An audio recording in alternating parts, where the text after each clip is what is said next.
Seja bem-vindo a Conversas Cristãs, um espaço de comentário das notícias do ponto de vista bíblico. O ponto que vamos hoje comentar tem mesmo tudo a ver com a Bíblia. Numa missa transmitida pela RTP, a RTP Serviço Público transmite as missas dominicais como parte do seu serviço público, tendo em conta a percentagem elevada da população que pertence à Igreja de Roma. O padre leu o texto muito conhecido, o texto da carta de Paulo aos Efésios, no capítulo 5, em que se diz: vós mulheres, sujeitai-vos a vossos maridos como ao Senhor, de sorte que assim como a Igreja está sujeita a Cristo, assim também as mulheres sejam em tudo sujeitas a seus maridos. Isto suscitou, claro, dos perseguidores de rotina, das pessoas que estão atentas a estas coisas, imediatamente uma série de comentários totalmente desconhecedores, para não dizer mesmo ignorantes daquilo que é a Bíblia e a Palavra de Deus. Enfim, os comentários eram feitos a respeito da questão da sujeição das mulheres, comparando o ensino bíblico com os talibãs, que agora estão na moda, dizendo que as mulheres são totalmente oprimidas e onde é que se podia continuar a usar um texto destes no século XXI, que a Bíblia provavelmente teria que ser reescrita. Bem, quem assim comenta prova, para já, que não conhece absolutamente nada da Bíblia e, segundo, que não entende nada a respeito da hermenêutica, daquilo que é o essencial para a interpretação de um texto bíblico, como de qualquer outro texto, e é saber quem escreveu o texto, em que contexto escreveu o texto, em que época ele foi escrito, qual era o seu objetivo, e não se limitar a ler uma única partezinha do texto separado do resto, mas ler pelo menos o que a passagem diz. Porque exatamente antes do versículo que diz às mulheres sujeitarem-se aos seus maridos, o versículo 21 diz: sujeitai-vos uns aos outros no temor de Deus. Ou seja, o texto já dizia que todos deviam se sujeitar uns aos outros. Esta passagem vem na segunda parte da carta, em que o apóstolo Paulo está falando sobre ética, ou seja, comportamento. Depois de explicar teologicamente, doutrinariamente falando, aquilo que representa a salvação para um cristão, ele depois diz: tendo em conta isto, o cristão deve se comportar desta maneira. E ele então está explicando que os crentes devem buscar ser cheios do Espírito Santo, ou seja, buscar estar vivendo em consonância com a vontade de Deus. E ele explica isto em vários contextos. O contexto da família, o contexto do trabalho, porque o cristianismo não nos diz respeito a apenas alguma coisa que nós fazemos no domingo de manhã. A nossa fé não pode ser encurralada e encostada a um cantinho, como muita gente quer, dizendo que é apenas algo subjetivo, que serve para alguns em algumas poucas horas num dia da semana. A nossa fé é uma fé válida, é uma fé importante para todos os momentos da nossa vida. No que diz respeito à família, Paulo estava orientando esposas, maridos, pais e filhos, e é interessante perceber que no seu texto há sempre a reciprocidade. E se ele diz o que diz às mulheres, ele diz algo muito mais difícil de fazer aos homens, porque ele pede às mulheres que de alguma forma se sujeitem aos homens, mas aqui homens, porque ele diz a seguir: maridos, amai vossas mulheres, como também Cristo amou a Igreja e a si mesmo se entregou por ela.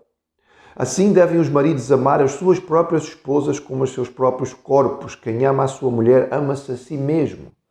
Aquilo que Paulo pede é que os maridos amem as esposas, algo que naquele tempo seria provavelmente considerado muito confuso, porque os casamentos não eram feitos por amor, eram marcados pelas próprias famílias, às vezes feitos por interesse, mas no entretanto ele diz de forma muito clara e ele insiste que os maridos devem amar de forma sacrificial as suas esposas. Como é que Cristo amou a Igreja? Ele amou a Igreja de forma totalmente humilde, deixando a sua glória no céu, vindo viver aqui na terra, trabalhando e servindo ao ponto de dar a sua vida. Este é o ensino que a Bíblia diz que os maridos devem ter para com as suas esposas. E a pergunta é: será difícil a uma esposa sujeitar-se no sentido de aceitar a liderança de um marido que se comporta desta maneira? A questão da sujeição aqui tem a ver com a liderança masculina, com a liderança do homem, mas liderança foi algo que foi redefinido pelo Senhor Jesus. Jesus ensinou a liderança não como um cargo em que a pessoa pode aproveitar para exercer, não é, a sua força ou a sua autoridade para esmagar o outro, ou dominar o outro, ou obrigar o outro a fazer coisas. A liderança, segundo Jesus, se manifesta através do serviço. Jesus diz mesmo: se vocês querem ser grandes, têm que ser como meninos. Se vocês querem estar na frente no reino de Deus, vocês têm que servir a todos os outros.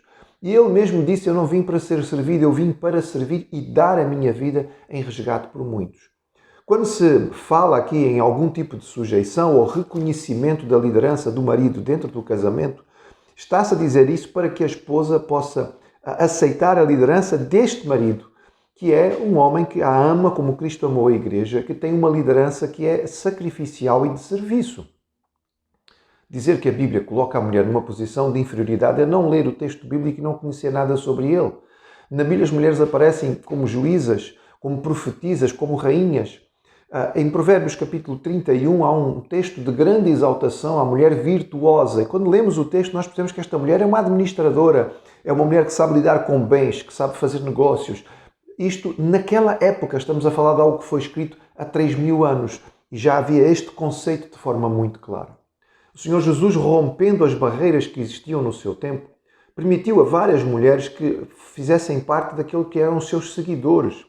Ao contrário dos rabis da sua época que diziam que não valia a pena ensinar mulheres e dos grandes filósofos gregos tão amados pela maioria das pessoas, não é? Deste mundo iluminado, filósofos estes que não ensinavam a mulheres, o Senhor Jesus ensinava a mulheres e tinha satisfação de as ter consigo. Alguns episódios belíssimos que nós temos de mulheres sentadas aos pés de Cristo para ouvir aquilo que ele ensinava e ele estimulava a que elas pudessem realmente parar e ouvir. Jesus chegou a gastar tempo conversando com uma mulher samaritana ao meio-dia junto a um poço, algo que seria impensável porque na sua cultura homens não falavam com mulheres publicamente e judeus não falavam com samaritanos. Quando chegamos ao apóstolo Paulo, nós percebemos a sua preocupação em que haja um casamento estável e que ele seja reconhecido como tal, tendo a liderança masculina, porque a Bíblia o define, descrevendo que o homem foi criado antes da mulher. É por isto que isto é colocado desta forma, mas sempre com a insistência para que os maridos amem as suas esposas como o seu próprio corpo, como a si mesmo e de forma sacrificial e serviçal, como Cristo amou a igreja. Há uma diferença muito grande em ler o texto e em saber aquilo que ele diz. Infelizmente, nós estamos cercados por gente que é completamente ignorante, analfabeta do ponto de vista bíblico. Ouviu coisas soltas aqui e ali. É comum nós ouvirmos as pessoas citarem ditados populares e dizerem que são textos bíblicos. As pessoas não param para ler a Bíblia, muito menos para estudá-la, para compreender o que foi dito no original ou qual era o contexto em que o autor estava a escrever. Numa época em que as mulheres eram pouquíssimo valorizadas, em que o repúdio, portanto o divórcio era algo simplíssimo, feito por parte dos homens, o Senhor Jesus foi frontalmente contra o repúdio e ele disse claramente que abandonar uma esposa, a não ser que houvesse adultério, era fazer dela uma adúltera e era o próprio homem também vir a praticar adultério. Isto era tão pesado e tão duro no ensino de Jesus que muitos homens diziam, então se calhar é melhor não casar. E Jesus disse, vocês têm que pensar, porque o casamento é uma coisa séria demais, foi criado por Deus. E Jesus lembrou aquilo que aconteceu lá no início no jardim, em que Deus trouxe a mulher para o homem e realizou o primeiro casamento afirmando o homem deve deixar o pai e a mãe, deve ligar-se à sua esposa e ambos vão ser uma só carne. Casamento heterossexual, casamento monogâmico, casamento indissolúvel. Isto é o ensino bíblico e é o ensino que nós passamos adiante. De facto, quando nós pensamos nesta preocupação a respeito da igualdade, em que todos possam ser tratados por aquilo que merecem, nós só encontramos isto verdadeiramente em Cristo.